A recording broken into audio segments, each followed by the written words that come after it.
Estamos de regreso, Realidad en Contexto, Boreal Televisión.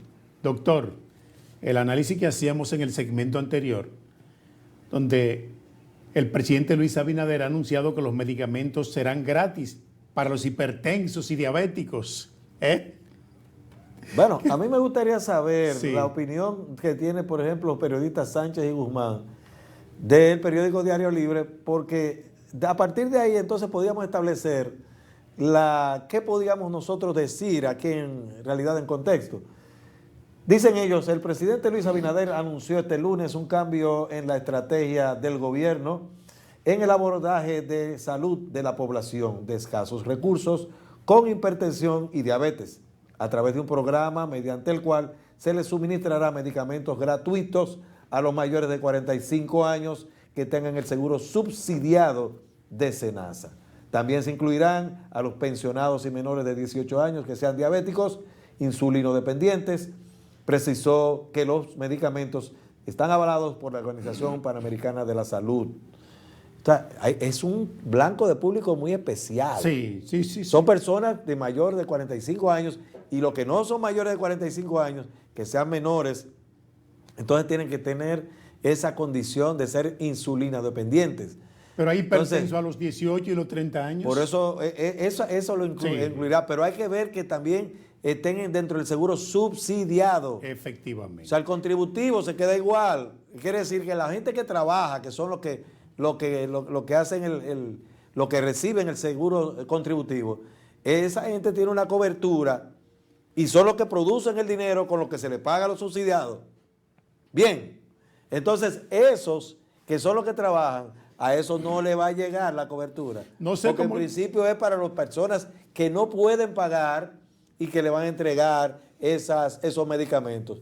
Y ahí hay un desbalance, porque si yo soy el que trabajo, yo soy el que cotizo junto con mi empresa. Correcto. Por ejemplo, la empresa para la que yo trabajo y yo somos los que pagamos el seguro. Entonces, para mí no hay medicamentos de hipertensión y de diabetes. ¿Por qué no y yo que trabajo. Ahora el análisis que podemos hacer en este momento es que esta medida tiene más corte populista que real, que lo que pudiera materializarse en la práctica. Yo le estoy hablando que se está tratando hay una diferencia entre el presidente de la República y el candidato, vamos a estar claros. Sí, porque debió ser antes. ¿Por qué este anuncio no se hizo en los primeros 2 años? En el primer año de gobierno, por ejemplo, debió anunciarse esto. E ir llevándolo a que eso se extendiera a toda la población. Porque como le estoy diciendo, esto es para un sector muy especial de la población, mayores de 45 años, si no son mayores, entonces son personas que tienen alguna condición muy especial. Pero son del seguro subsidiado y el contributivo, que son los que pagan. Correcto. ¿No? Y si analizamos el precio de los medicamentos para los hipertensos, empezando por ellos, aquí hay como 3 tipos de alta presión, de hipertensión. Hay hipertensos que una caja de pastillas no está al alcance de su condición económica. Pero le estoy hablando, pero ese que no puede, genera un salario, que del salario le sacan la cantidad que está establecida por la ley, pero él contribuye, él tiene un seguro contributivo, pero este es para el subsidiado. Entonces hay una diferencia entre aquel que paga porque trabaja, porque genera, porque produce, y el que no paga. El que no paga recibe más beneficio del que paga, eso es lo que estamos diciendo.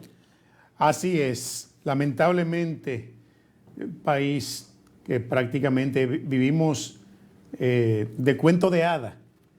Decía el Nobel de Física que si quiere que tus hijos sean inteligentes, hazle cuento de hada.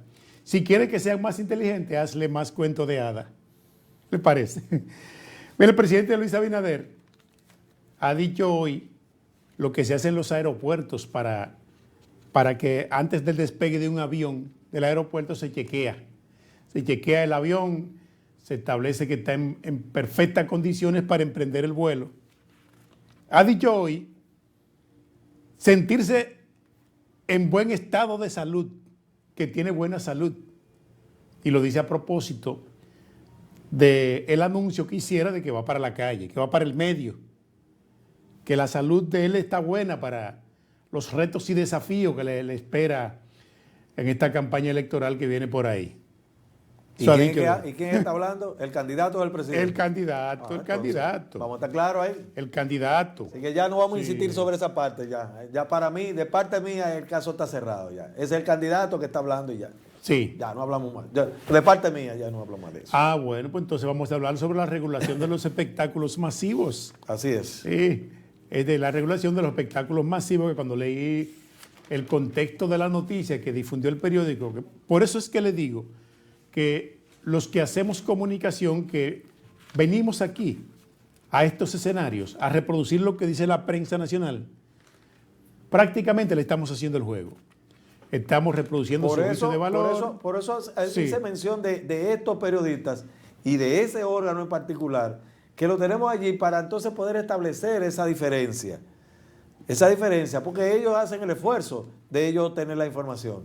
Pero entonces el titular del periódico, para que el periódico pueda vender, ¿verdad? El encabezado, el destacado, dice como que fuera para toda la población y no es así. Es una estrategia, porque lo ideal haciendo nosotros el enfoque coherente ahora, porque tenemos que plantear soluciones, el enfoque más coherente. Hace tiempo la sociedad dominicana está demandando por la regulación de esos espectáculos masivos que se hacen en la calle, que provocan desórdenes. En la calle no, dice el proyecto de ley, que son los espectáculos públicos donde se vende mayor cantidad de boletas que el aforo, que la capacidad que tiene el lugar para recibir. Y hay personas que se quedan afuera y es una forma de estafa porque te lo venden por medio de internet o como sea. Tú haces la transferencia, ya el dinero tuyo salió de tu patrimonio, tú tienes la boleta porque te la envían por internet o como fuera, pero entonces no tienes espacio para llegar al espectáculo. Y cuando está allí, está lleno, ¿qué tú vas a hacer? Tienes que quedarte afuera porque no cabe más nadie.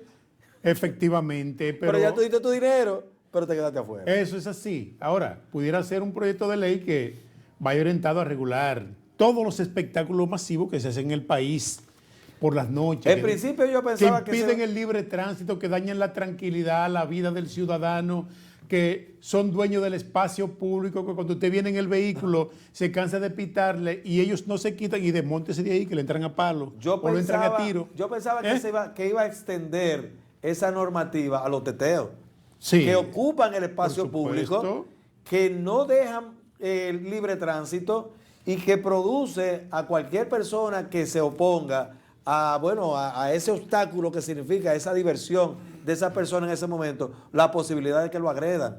Sí. Porque si estás en un teteo y está la música alta y está la gente tomando y tú quieres pasar y tú tocas una bocina, fácilmente te entran con la misma botella al vehículo, te destruyen el vehículo, te sacan, te agreden. Entonces yo pensaba que esa normativa era para eso. No, Pudiera es ser. algo especial para ese tipo de eventos. Acorde con intereses, No, intereses. No. Así es que ¿usted se sorprende con eso? Así es que legislan nuestros congresistas No. acorde con sus intereses, no para resolver un problema colectivo que afecta a la sociedad de manera sensible.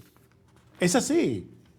¿Usted quería más? Bueno, sí, porque para eso es lo que ellos venden cuando ellos se promueven, los diputados, los senadores, eso es lo que ellos dicen. Voy a legislar para todo, voy a legislar para el bien, voy a legislar para la nación, dicen ellos. Ajá. Bueno, está bien, pero esa es la crítica que hacemos. Pero nosotros podríamos ahora delimitar este tema, introducir otro. Ahora, en el 27 de febrero de este año 2024, que está nuevecito, el dominicano dice en el lenguaje popular, está flamante. Entonces, ahora cierra la legislatura ordinaria, Sí, va a ser la última legislatura. Pasado mañana. La día 12. última legislatura. ¿Y cuántos proyectos de ley importantes, de impacto social, están engavetados, muchos de ellos por más de 20 años? O sea, con el vaivén en las cámaras legislativas, que han ido hasta el Ejecutivo, han sido promulgados y derogados otra vez, como el Código Penal. Entonces, esto es lo que hay que analizar. Tal vez para este Congreso y el que pasó, porque fue un relajo en el Congreso pasado de Danilo Medina y en este de Luis Abinader es igual, que el Código Penal para ellos no es una pieza legislativa de importancia para la sociedad en los tiempos que estamos viviendo hoy? Que el Código Civil, el de procedimiento civil, la ley de agua, entonces, las dificultades que el mismo Código de Trabajo. El Código de Trabajo también, pero ahí hay que eso hay que tomarlo con pinza. Eso es lo que le estoy diciendo. Ese hay que tomarlo con pinza. Y no lo han hecho los legisladores satisfaciendo intereses de los patronos porque tienen de pie todavía unos sindicalistas que no se han vendido. Cuando le ofrezcan al sector sindical, a don Gabriel, al de la CNTD y a todos esos que dirigen sindicatos que, entre comillas, representan a los trabajadores, nos embromamos. Con J nos embromamos. Doctor, para que usted lo sepa. Así es. Lamentable. Los legisladores de oposición han respondido al discurso del presidente Luis Abinader que no se podían quedar callados. Imagínense. Es que estamos en un momento donde cada quien debe, por lo menos, hacer un asomo de oposición para competir con el gobierno. Que actualmente la oposición la veo muy disminuida. Y la veo disminuida de cara al certamen electoral de febrero, que es ahorita. Pero si continúa por ese sendero, creo que no habrá mucho que esperar. Veo el principal candidato, nosotros aquí en realidad en contexto lo vemos, el principal candidato de oposición, que no es ese líder robusto que se observaba antes. No sé si usted visualiza eso, doctor. No es ese mismo líder robusto que se observaba, que era un líder de multitudes.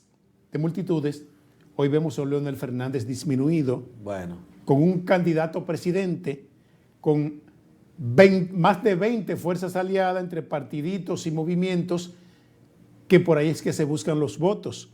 A veces ni siquiera por el seno del mismo partido oficialista que lo tiene en el poder, por esos partiditos. Yo recuerdo una expresión, una máxima, un refrán en el sector popular donde me crié, que decía o que dice, porque todavía personas residen por allá y lo usan y lo expresan, dicen: hay tigres porque hay un pariguayo que le resuelve su problema. Entonces resulta y viene a ser que en aquel momento de Leonel Fernández, no sé si usted se recuerda, siempre se decía no hay oposición, porque quienes eran oposición en ese momento, que era el Partido Revolucionario Moderno, no se tomaban la molestia que se toman ahora los miembros de la oposición, aunque usted bien señala, están muy disminuidos, no es el líder robusto que existía antes, pero al menos esa posición de absolutismo, de control total, que tenía Leonel Fernández y Danilo Medina en aquel momento, no la tiene Luis Abinader ahora, porque al menos el pariguayo, en este caso la oposición, está haciendo su trabajo. Disminuido, por supuesto, claro, reducido, por supuesto, pero está haciendo su trabajo.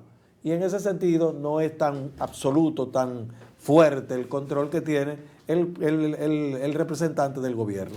Aunque no son los mismos escenarios, Argentina y República Dominicana, pero tenemos un ejemplo aquí en América Latina. Este es el ejemplo de Milei. Este hombre que no lo veo una persona con mucho equilibrio para gobernar un país. Posiblemente a Milei en el primer año de gobierno se le va a producir una poblada. Si lleva los ajustes económicos que anunció, que le pondrán la soga al pueblo argentino. Entonces, partiendo de esta realidad, es que yo estoy estableciendo que al enemigo, por pequeño que sea, no se puede minimizar, doctor. Bueno, el asunto de Milei viene dado por la coyuntura que se presentó del pueblo argentino, que ya se cansó, se hastió de tantos candidatos que nunca resolvieron ninguno de los problemas principales que tenía ese pueblo, esa población, esa nación. Y llegaban los peronistas, y llegaban los kirchneristas, llegaba todo el mundo allí a perder tiempo, por así decirlo. No resolvían ninguno y ellos tomaron, los argentinos, la decisión de traer a esta persona que se sale de la normalidad, pero que definitivamente la gente encuentra que quienes han gobernado anteriormente no han dado soluciones. Y aunque sí hay una posibilidad real de que se desate una poblada, porque las decisiones que están tomando son muy drásticas, hay que ver lo que estamos señalando en República Dominicana y en Argentina. Una cosa es el candidato y otra cosa es el presidente. Pero cuando estuvo en la candidatura, decía que él lo iba a hacer. Eso que él está haciendo ahora, él lo decía que lo iba a hacer. Así es. Entonces, Sí. votaron por él. Vamos Por a eso ver es que qué yo pasa. creo que independientemente de la revuelta que pueda causar esta decisión y esta forma de gobernar, lo que él ofreció, lo está cumpliendo. Así es. Mire, la orden de arresto.